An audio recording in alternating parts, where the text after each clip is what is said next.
जय हिंद। आज हम लोग वैल्यू ऑफ ए पॉलिनोमियल पढ़ेंगे और जीरो ऑफ ए पॉलिनोमियल। तो कोई भी पॉलिनोमियल का वैल्यू किसी भी रियल नंबर के लिए क्या है? जब कोई रियल नंबर को उस पॉलिनोमियल में बैठाया जाता है तो इसका एक मान आता है, उसी वैल्यू को हम क्या कहते हैं?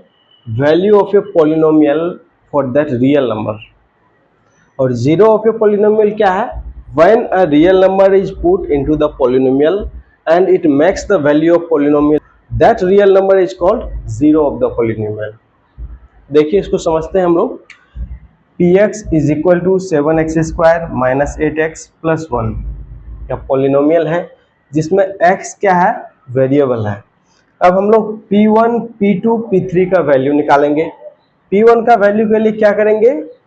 इस पॉलिनोमियल में जहां जहां x है उसके जगह में 1 बैठा देंगे। देखिए कैसे सॉल्व कर रहे हैं। तो 7 इंटू एक्स के प्लेस में क्या है? 1 रखते हैं। 1 है तो 1 स्क्वायर माइनस 8x है तो 8 इंटू 1 प्लस 1। इसका वैल्यू क्या होगा? 7 इंटू 1 स्क्वायर कितना होता है? 7 माइनस 8 इंटू 1 माइनस 8 और प्लस 1। इसको सॉल्व करने पर हम क्या पाएंगे कि वैल्यू 0 आ रहा है। अब P2 के लिए सॉल्व कर रहे हैं। 7 इंटू एक्स के जगह में 2 बैठाइए, एक्स स्क्वायर है तो 2 स्क्वायर हो गया, माइनस 8x है तो माइनस 8 इंटू एक्स का वैल्यू कितना है? 2 प्लस 1। देखिए इसको सॉल्व कीजिए।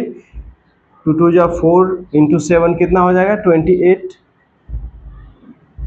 माइनस 8 दूना 16 प्लस 1। इसको सॉल्व कीजिए तो 29 minus 16 is equal to 13। P3 का वैल्यू निकालते हैं। 7 into 3 square minus 8 into 3 plus 1। देखिए 7 इंटू 3 स्क्वायर 9 7 जा 63 माइनस 8 इंटू 3 8 3 जा 4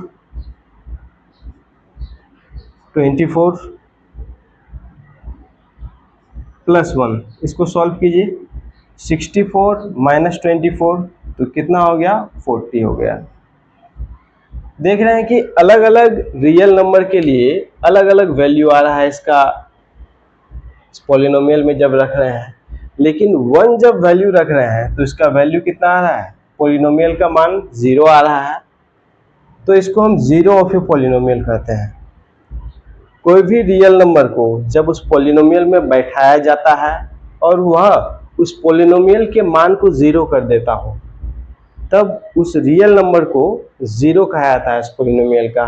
देखिए px equal to 7x square minus 8x plus 1 या पहले वाला पॉलिनोमियल लिए हैं। तो यहाँ p1 का जब वैल्यू निकालेंगे, देखिए p1